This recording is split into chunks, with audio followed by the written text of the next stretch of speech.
이사야 11장 6절에서 9절 말씀 봉독하겠습니다. 그때에 이리가 어린 양과 함께 살며 표범이 어린 염소와 함께 누우며 송아지와 어린 사자와 살찐 짐승이 함께 있어 어린 아이에게 끌리며 암소와 곰이 함께 먹으며 그것들의 새끼가 함께 엎드리며 사자가 소처럼 풀을 먹을 것이며 젖 먹는 아이가 독사의 구멍에서 장난하며 젖된 어린 아이가 독사의 굴에 손을 넣을 것이라. 내 거룩한 산 모든 곳에서 해됨도 없고 상함도 없을 것이니 이는 물이 바다를 덮음같이 여호와를 아는 지식이 세상에 충만할 것임이니라. 아멘.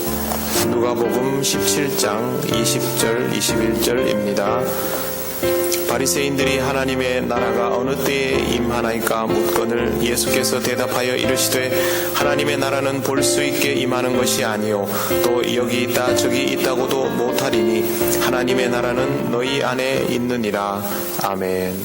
오늘은 북한 선교 주일입니다. 과거에는 6.25 기념 주일로 불리기도 했는데 명칭이 언젠가부터 바뀌었습니다. 북한 선교 주일입니다.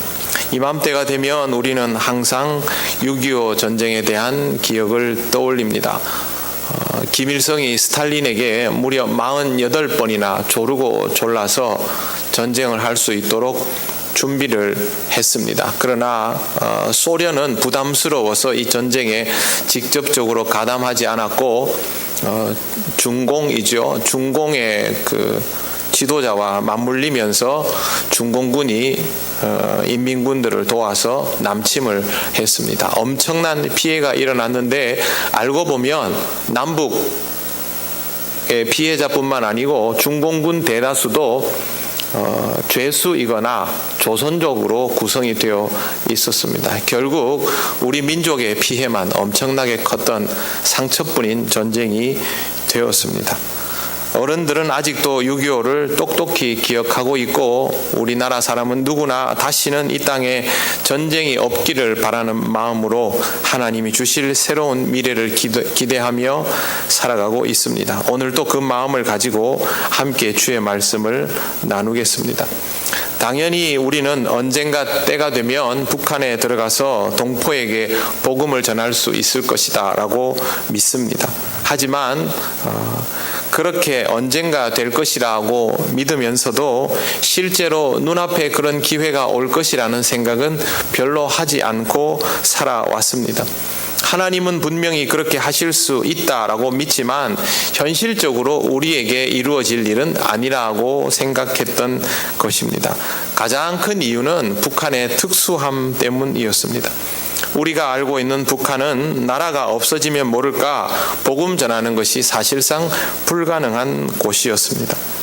6.25 남침을 해오고 8.18 도끼 만행 사건을 저질렀고 온 국민이 굶어 죽어가고 우리가 물자를 지급해도 그것으로 무기를 만들어버리는 북한, 가난한데도 핵무기를 만들어서 강대국을 위협하는 북한, 우리가 알고 배워오고 들어온 북한입니다.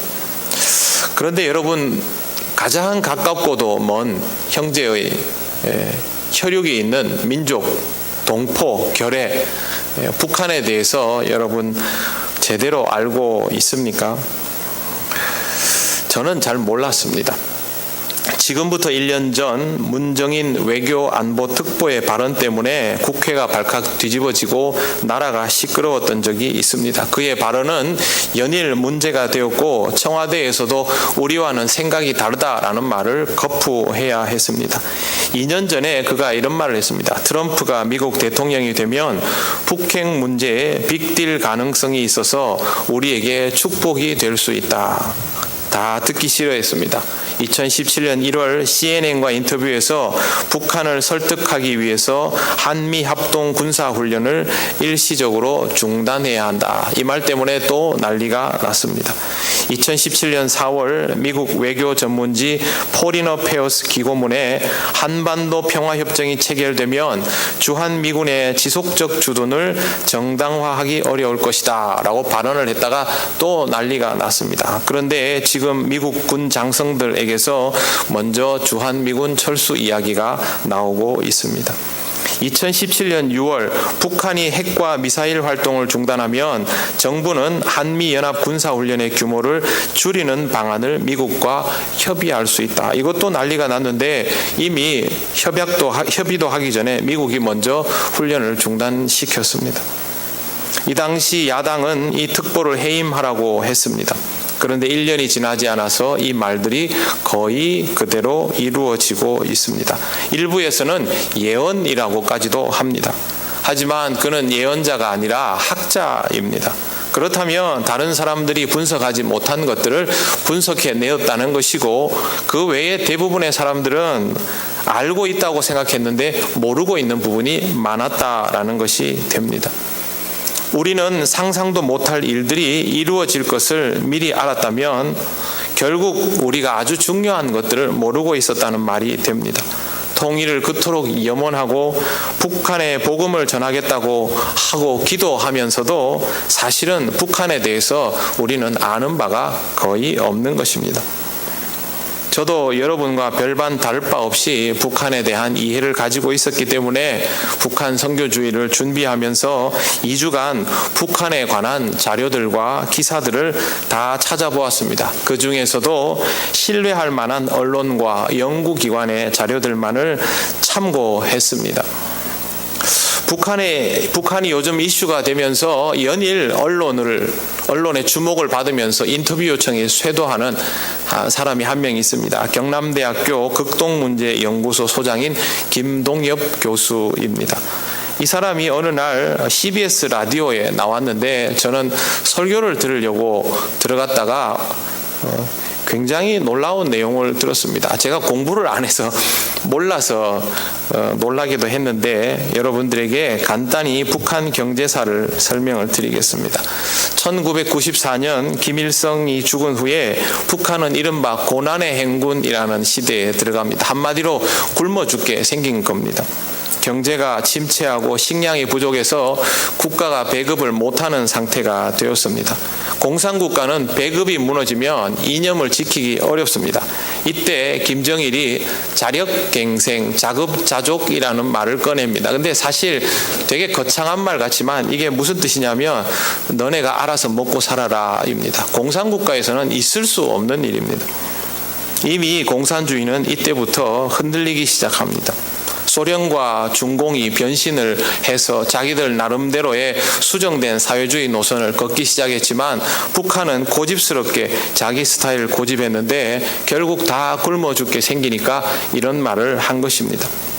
이때부터 북한 주민들은 먹고 살기 위해서 스스로 음성적인 시장을 만듭니다. 이게 바로 장마당이라는 것입니다. 장마당은 우리의 재래시장과 유사합니다.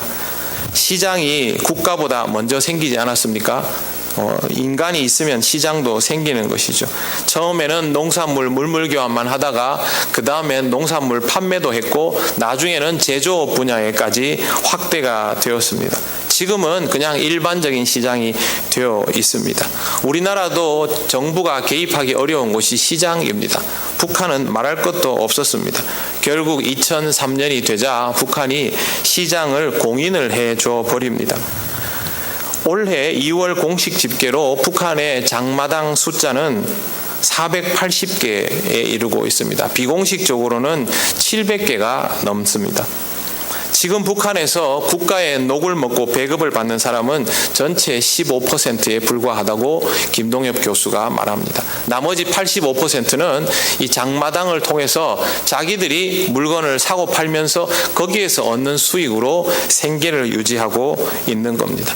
경제에서 공산주의가 쓸모없게 돼버린 상태입니다. 이 내용은 올해 5월 1일자 머니투데이에도 소개되어 있습니다. 김동엽 교수는 북한에 대해서 500만 개의 핸드폰과 500개의 장마당으로 돌아가는 경제라고 부르고 있습니다. 더 이상 과거의 통제나 압박은 통하지 않습니다. 핸드폰이 왜 필요할까 봤더니 퀵 서비스, 배달을 위해서 핸드폰이 필요하고 또 하나는 이 사람들이 달러를 사용해야 하니까 실시간 환율을 맞추기 위해서 핸드폰이 필요하다고 합니다. 저는 듣고도 귀를 의심을 해서 실제로 자료를 찾아봤는데 이미 이런 자료들이 많이 있습니다. 그런데 우리가 관심을 가져보지 않았기 때문에 몰랐던 것입니다. 미국 외교 전문지 디플로매트의 하버드대 데이비스 센터에 있는 이종수라는 연구원이 북한 주민들은 이미 준민간 사업자로 전환되고 있다라고 말하였습니다. 장마당으로도 식량 문제가 해결되지 않았는데 어린 나이에 정권을 잡은 김정은이 토지개혁을 단행합니다. 2013년 11월 21일 신동아 잡지에 실린 내용이 있었는데 다 사람들은 흘려보냈습니다. 재미교포가 북한에 가서 보았더니 달러가 굉장히 많이 유통되고 있어서 놀랐다라는 사실, 당시 새누리당 의원이 북한 정권이 자신감을 가지고 해외 사업자들을 만나고 있다라고 발표했던 사실도 거기에 있었습니다. 김정은은 중국을 모방해서 9개의 경제특구와 4개의 관광특구를 정하고 외자 유치를 시작합니다. 그리고 14개의 지역 맞춤형 경제개발구역을 추가로 지정해서 외자 유치를 시작합니다. 그런데 이때가 우리와 사이가 제일 안 좋을 때라서 우리는 이 대상에서 제외되었습니다. 농업개혁도 이루었습니다. 협동농장이지 않습니까? 북한이 협동농장에서 벗어나서 농민들에게 자율권을 주고 소득의 일부를 국가에 바치도록 만들었습니다. 이때부터 북한 주민은 더 이상 굶어 죽는 것에 부담을 가지지 않아도 되었습니다. 우리는 아직도 북한 주민들이 굶어 죽는다고 생각하는데 그렇지 않다라고 분명히 말을 합니다. 또한 국립외교원장을 지낸 윤덕민 한국외대 석좌 교수는 자신의 보고서에서 북한의 부동산 시장이 확대되고 있다라고 합니다. 공식적으로는 공산국가니까 부동산이 인정이 되지 않습니다. 그럼에도 불구하고 주택 매매, 아파트 신축 및 매매도 공공연히 이루어지고 있고 지방의 중대형 도시에는 신규 아파트 건설 붐이 일어나고 있다고 합니다. 그럼에도 불구하고 북한의 경제력은 우리와 비교가 되지 않습니다. 우리 경제 규모의 45분의 1입니다. 국민소득은 우리의 22분의 1입니다. 경제 성장률은 높지만 너무 가난하게 살다가 조금 변하는 정도이니 상대적으로 높은 것이지 우리와는 비교할 수 있는 수준이 아닙니다. 북한의 지도자는 이런 흐름들을 오히려 이용하면서 실용사회주의라고 부르고 있습니다. 핵무기는 전쟁용이 아니라 주변 국가와 협상을 위한 것이다 라는 것이 군사 전문가들의 대부분의 분석입니다. 북한에는 장마당 세대라는 것이 있습니다. 이게 뭐냐면 시장이 음성적으로 시작되면서부터 자라난 세대, 지금의 20대 중반에서 30대들까지가 장마당 세대입니다. 과거 우리나라에서 세대차가 제일 심하게 일어난 사람들을 일컬어 X세대라고 불렀는데 북한에서는 장마당 세대가 그런 부류입니다. 이 사람들은 이념에 관심이 없습니다. 돈에만 관심이 있고 우리나라의 문화에 관심이 굉장히 많아서 우리나라 음악들을 즐겨 듣고 부르고 또 우리나라 드라마들을 입수해서 그걸 열심히 보는 그런 세대들입니다. 지금까지 말씀드린 것이 제가 줄인 북한에 대한 계략입니다.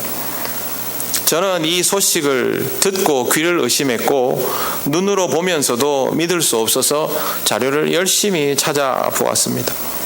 저는 아직도 북한이라는 글자만 봐도 경직이 되는 그런 세대입니다. 저희는 어릴 때 그렇게 자랐습니다. 때려잡자 김일성, 무찌르자 공산당. 그렇게 생각했습니다. 지금도 마찬가지입니다. 북한과 평화적인 대화를 해야 하지만 만약에 전쟁이 터지면 당연히 총 들고 나와서 싸워야 된다라는 생각은 머릿속에서 지워지지 않습니다. 어른들은 지금 걱정 많이 합니다. 정말 평화의 시대가 올 수 있을까? 저 역시 걱정을 합니다. 어쩔 수 없는 것 같습니다. 정말 우리가 북한과 함께 무언가를 할 수 있는 시대가 오고 있는 것일까? 그렇다면 우리의 태도도 좀 달라져야 하고 무엇보다 기도의 제목이 우선 달라져야 합니다. 이사야 11장 6절 이하에 이런 말씀이 있습니다. 그때에 이리가 어린 양과 함께 살며 표범이 어린 염소와 함께 누우며 송아지와 어린 사자가 살찐 짐승이 함께 있어 어린 아이에게 끌리며 암소와 곰이 함께 먹으며 그것들의 새끼가 함께 엎드리며 사자가 소처럼 풀을 먹을 것이며 젖 먹는 아이가 독사의 구멍에서 장난하며 젖된 아이가 독사의 굴에 손을 넣을 것이라. 주님이 다스리는 나라가 되면 이런 일들이 일어난다는 것입니다. 그러나 현실적으로는 불가능한 일입니다. 이리는 어린 양을 살려두지 않고 표범은 어린 염소와 함께 누울 리가 없습니다. 어린 사자와 살찐 짐승이 함께 있으면 살찐 짐승은 잡아먹힐 수밖에 없습니다.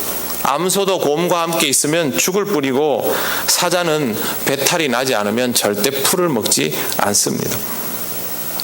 젖먹이 아이가 자기도 모르는 사이에 독사굴 앞에서 장난을 하거나 젖된 아이가 독사굴에 손을 넣으면 죽습니다. 이게 현실입니다.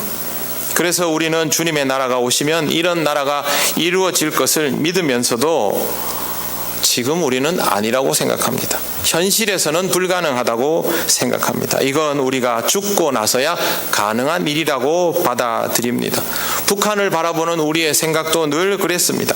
통일을 원하고 선교를 바라지만 현실적으로는 불가능한 일이라고 마음속으로 결론 지으며 살아왔습니다.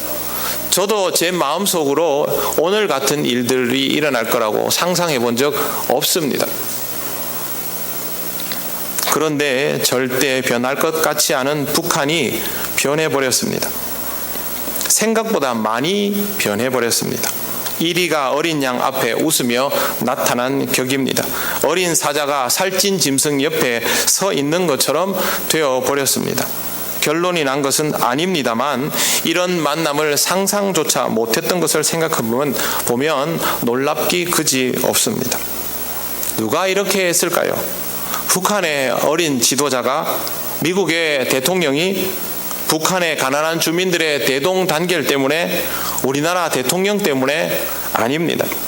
모두 다 자기의 영역에서 생존과 번영을 위해서 최선을 다한 것은 맞겠지만 그렇다고 해서 이런 일들이 이루어질 수는 없습니다. 상대방이 무엇이 필요한지, 어떻게 나올 것인지 아무도 장담할 수 없습니다. 그래서 우리는 지금도 이 부분에 대하여 엄청난 불안감을 가지고 있지 않습니까?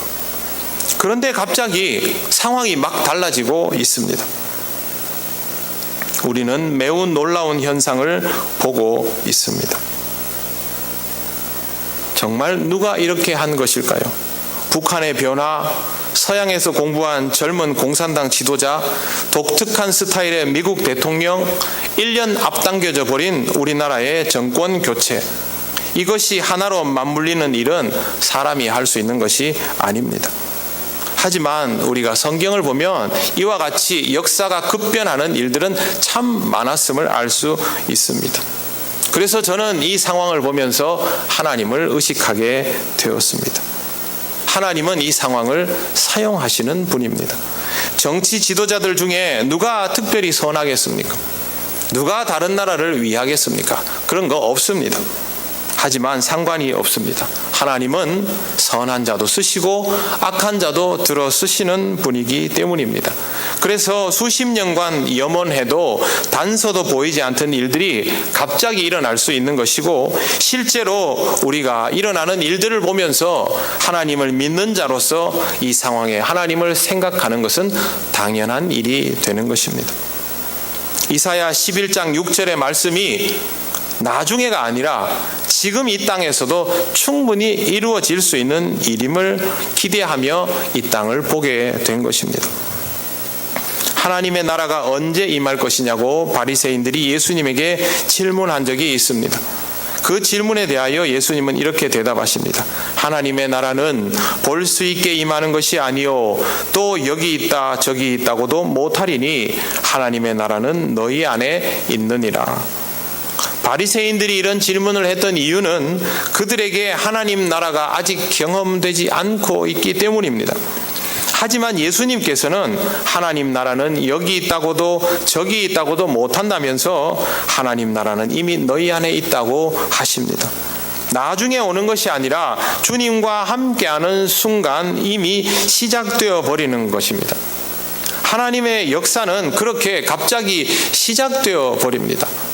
흔히 우리가 하나님의 역사를 이루어간다, 만들어간다라는 생각을 많이 합니다만 그렇지 않습니다. 하나님의 역사는 하나님이 이루어 가십니다. 우리는 그것을 받아들이고 따를 뿐이죠. 주님은 아직도 주님을 믿지 않는 바리새인들에게 이 대답을 하셨습니다. 그들이 주님을 믿는 조건이 아님에도 불구하고 하나님의 나라는 그들을 주님의 영향권 아래에 이미 두고 있는 상태인 것입니다. 이런 역사는 지금도 일어나고 있습니다. 상상할 수도 없는 일들이 현실 속에서 일어나고 있습니다. 그들이 모두 하나님을 믿지 않는다고 하여도 그들은 이미 하나님의 영향력 속에 있습니다. 이것이 바로 하나님의 놀라운 역사인 것을 우리는 알아야 합니다. 완전한 비핵화가 이루어진 것도 아니고 통일은 여전히 멉니다. 하나님 나라는 우리만 기대할 뿐 세상 사람들은 그게 있는지도 모릅니다. 하지만 이 세상이 하나님의 통치 아래에 있다는 사실을 깨닫고 믿음으로 그 하나님의 통치에 맞게 살아가는 우리를 통하여 하나님의 나라는 이 세상에 알려질 수 있습니다. 그렇게 되면 하나님의 나라는 예수님의 말씀처럼 이미 이루어진 것이 되는 것입니다. 우리 그리스도인들은 공산당에 대하여 경계심이 가장 많은 사람들입니다. 공산당도 우리 그리스도인들을 가장 경계합니다. 공산당은 우리가 너무 불편했고 그래서 우리 선조들이 받은 박해의 고통은 말할 수 없었습니다. 하지만 이런 그들을 다시 용납하고 복음으로 대하는 것도 우리가 먼저 해야 할 일입니다. 하나님께서 이 상황의 주관자이신 것을 우리는 믿고 양과 이리의 만남을 이루어야 하고 표범과 염소의 만남을 시도해야 하며 독사굴에 기꺼이 손을 넣을 수 있는 우리들이 되어야 합니다. 그게 복음적인 것이고 그게 이 땅에 하나님의 나라를 이루어가는 비결입니다. 공산주의자들의 말을 들어주고 그들과 손을 맞잡는다라는 것이 공산주의자가 되라는 것은 아닙니다. 그리스도인은 죽었다 깨나도 이념의 종이 될 수 없습니다. 우리에게는 이념보다 더 강한 복음이라는 것이 있습니다. 다만 그들의 존재감을 용납해 주라는 것입니다. 그들의 말과 행동을 누구보다 우리가 먼저 믿어 주어야 합니다. 그리고 그들을 위하여 기도해 주어야 합니다. 예전에는 굶어 죽지 않도록 기도했지만 이제부터는 기도의 제목이 달라져야 됩니다. 그들이 종교의 자유를 가질 수 있도록, 재산의 자유에 멈추는 것이 아니라 종교의 자유를 가질 수 있도록, 그들이 인간의 권리를 누릴 수 있도록, 그들이 다른 민족들과 함께 화합할 수 있도록, 그들이 변하는 시간들을 우리가 기다려 줄 수 있도록, 그들의 잘못을 우리가 용서해 줄 수 있도록, 이런 기도의 제목으로 이제는 바뀌어져 가야 하는 것입니다. 우리가 제일 많이 당했지만 우리가 제일 많이 신경 써 주어야 합니다. 그것이 바로 그리스도인다운 것입니다. 이것이 또한 북한의 복음을 전하는 방법이고 하나님 나라를 향하여 가는 방법입니다. 사랑하는 성도 여러분, 그래서 우리는 양처럼 순결해야 하고 어린 염소처럼 순수해야 하며 송아지처럼 뛰노는 해맑음이 있어야 합니다. 순한 암소 같아야 하고 순진한 어린 아이 같아야 합니다. 그리고 이리 같은 일을 만나고 표범 같은 일을 만날 때 두려워하지 말아야 하고 독사굴에 손 넣는 것을 걱정하지 말아야 합니다. 하나님께서 주신 때가 지금이 맞다면 우리는 놀라운 기적을 만나게 될 것이고 하나님의 은혜를 확실하게 체험하게 될 것입니다. 우리는 이와 같은 일들이 이루어질 것이라는 믿음을 가지고 살아온 사람들입니다. 그러면 하나님을 믿고 우리가 먼저 마음을 열고 이러한 일들을 준비해야 할 것입니다. 이제 한국 교회는 한 걸음 더 앞의 것들을, 더 먼 미래를 준비할 때가 되었습니다. 문호가 열리면 우리가 북한에 있는 어린 아이들에게 무엇을 줄 수 있을까? 저들에게 무엇을 배려해 줄 수 있을까? 이걸 생각해야 합니다. 물론 언제 협상의 문이 닫힐지 모릅니다. 언제 다시 등을 돌릴지 모릅니다. 하지만 그리스도인은 100번을 쏟더라도 다시 믿어줄 수 있는 존재가 되어야 합니다. 이 땅에 영원한 평화는 없습니다. 하지만 우리는 요즘 이 순간순간들을 통하여 평화의 맛이 무엇인지, 이것이 얼마나 중요한 일인지 하나님께 배워가고 있는 중입니다. 사랑하는 성도 여러분, 하나님을 향한 경건한 믿음으로 전쟁의 아픈 기억에서 한 걸음 더 나아가서 평화를 위한 새로운 역사를 써내려가는 그리스도인이 되시기를 바랍니다.